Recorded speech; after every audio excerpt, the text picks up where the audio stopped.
maghapon. Nagawa ko ng ice candy guys. Ayan po. Melon flavor po.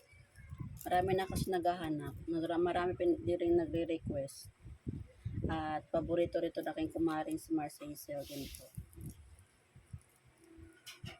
Kung nandito lang yon, pag nalaman niya may gawaan naman ako, lagi-lagi yun, magchat-chat, magsasabi na, te, order ako te, pa-reserve ako te, ganyan. Ganyan yun lang.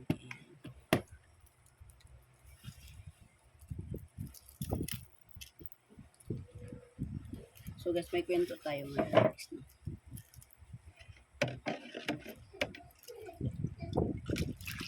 Effective din pala no, yung maglalagay ka ng kayong karatula kung ikaw may tindahan. Tulad ng sa amin sa tindahan namin. Na bawal ang deposit or mag-deposit man. Malaki po yung kinukuha ko, 10 piso sa bawat bote. Para for sure sa uli nila kasi higpit na po talaga ako sa bote ngayon guys. Sa totoo lang. Kasi doon sa bilihan, hindi na din nagbebenta pag kulang yung bote mo. Hindi siya aabot ng isang case. So, pag wala kang mabili, di wala kang maitinda. So, kaya ako napakahigpit ko sa bote. So, thank you nga pala ako doon sa, yan, nandiyan na si Machete sa likod guys. So, yan, si Machete ng buhay ko. Yan. Mag-thank you nga din po pala ako doon sa nag-cash out ko kanina ng 5K po.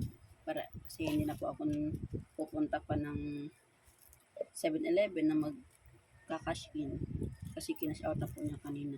So, minsan, ayaw ko pong magpa-cash in. Talagang ayaw ko magpa-cash in ng po. Kasi, kung meron naman at meron pang laman yung load wallet ko, magpapa-cash in ako. Pero kung wala talaga, tapos may laman yung Gcash ko, hindi talaga lang papakash in guys. Kasi, importante po talaga sa akin yung laman ng Gcash ko. Kasi, pinapasupply ko po yan sa aking mga team.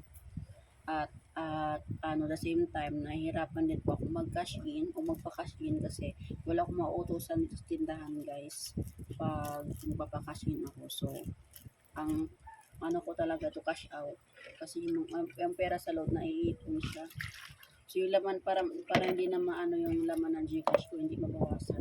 Kasi pag mabawasan kasi laman ng Gcash mo, kung kulang ka ng LC, kulang ka ng load wallet, pang supply sa members mo. So, kailangan ko pumunta sa labas para i-cash in yung pera mo sa load. So, kaya ko talaga minsan na ako nang papakash in. Pero pag cash out, pwede naman. Kasi nga, meron akong mga walk-in customer dito. Meron akong walk-in na retailers dito. So, naiipon yung pera. So, instead na i-cash in ko siya sa 7-Eleven, so mag-antay na lang ako na may mag-cash out. Thank you nga pala kay Ryan. Karayan nun sa taga-taas. Siya po yung nag-cash out kayo na sa akin. Thank you. At maigi naman at meron akong pang-cash out ngayong araw na to. So, hindi na rin ako lalabas pa. Kasi plano ko nga talaga mamaya lalabas kasi ako. Plano ko talagang dadalhin para i-cash in na din para pang kaya hindi ko siya dadalhin. Kasi na-cash out ko na. Kaya na-cash out na kanina. So, ayun. Pag-usapan natin. Paggabi nga pala, may kausap akong client sa TPC. So, nag-close deal siya agad. Hindi ko siya kilala, pero nagtiwala. Yung kakatapos ko lang maglaba, tapos bigla mag-send ng payment sa Gcash mo. As sabi niya, magpa-activate na siya sa TPC. So, ayun. Mamaya, pag-usapan natin yan. So, ngayon, chika-chika muna tayo. So sa mga nag-order doon para sa aking TikTok shop, guys, lagi-lagi po kung mayroong sales doon sa aking shop. Maraming salamat po. At hindi ko po kilala yung mga nag-order. Basta pag nag-open ako ng aking shop sa TikTok, marami siyang orders, guys. Marami nag-order. Kasi, yan kasi, si TikTok na pong bahala dyan na mag-deliver sa inyo. Siya na, nationwide po yun. Huwag na kayong mag-alala na. Kasi may nagsabi sa akin na malayo daw ako, paano daw yung yung order niya, kung order siya sa TikTok shop ko. Sabi ko, si TikTok na po ang bahala niya na mag-deliver sa inyo. Basta ilagay niyo lang po yung address niyo dyan. At ang payment COD, cash on delivery. Dapat lagi po kayong cash on delivery ko. Kasi meron naman pong choices doon kung Gcash ba kayo or cash on delivery. Even ako, pag mag-order ako sa cash on delivery ko talaga ako. Ayan. So, ang ganda po ng hikok ngayon na yan. So, wala pa akong ligo ngayon guys, kaya nakatali yung buhok ko. Sa tanghali na ako nagising. Nagising pala ako sa doorbell. May nagdo-doorbell ay gising. Tulog pa ako. Yung doorbell kasi namin nasa sala. Siyempre, malapit lang sa kwarto. Narinig ko yung doorbell. May tao naman dito sa tindahan. Okay lang sana kung hindi ba ikaw yung doorbell, ang ingay. Tinatawag niya si Ding Dong. Wala naman si Marian Rivera dito. Tawagan Ding Dong yung doorbell ko. Ding Dong, sabi naman ng anak ko. May tulog pa po. Sabi na anak ko panganay. Kasi tulog pa nga kami ako, si Pauling, saka si Kel, tulog pa. Sa pagtulog guys. At sarap ng tulog namin guys. Ang lamig sa kwarto eh. Tapos ayun, nagising ako sa pag-doorbell. Ako nalipad baran. May tao naman dito pag doorbell. So, so ayun.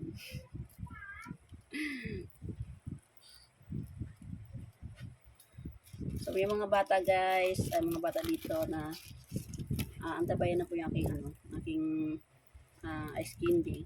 So mamaya ilagay ko ito sa ref para matigas agad. Sunod na araw, wala na, tuubos na to. Mabilis mabos, balik-balikan to ng mga bata. So nagdi-display din ako kataas sila nanay. Naglalagay din ako doon kasi minsan may naghanap ng ice candy doon. So, tiyaga-tiyaga lang po talaga sa buhay kasi nakatunganga lang. Puro lang pagmamarit sa ibang taong gagawin natin. So, magtiba tayo ng load. Kung wala kang ref, di magtinda ka ng load. Maglagay ka ng tarpaulin niya sa labas ng bahay niyo. For sure, may magpapaload sa inyo. Paload po ako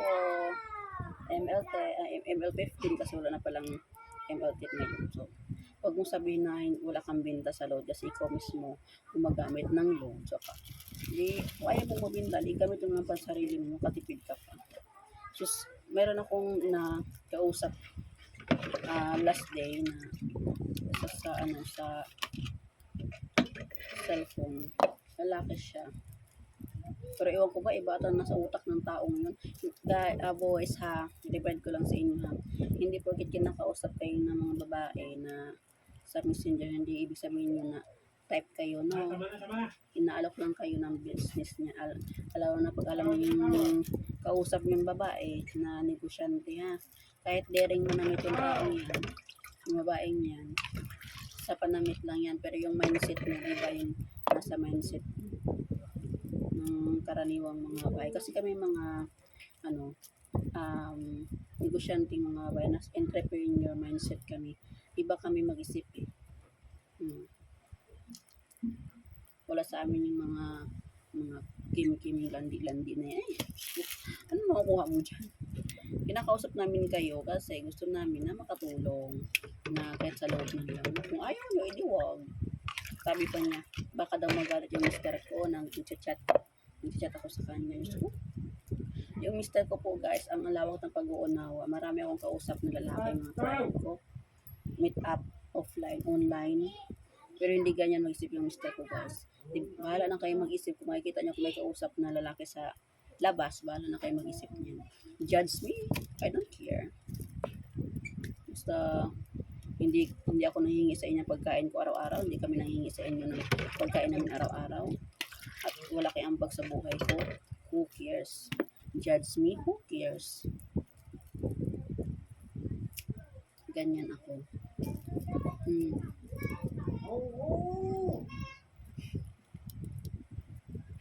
Nandiyan ang Mr. Rugas, nakikinig talaga siya sa likod ko. Hi Papa, Maxi, love you. Bye bye guys.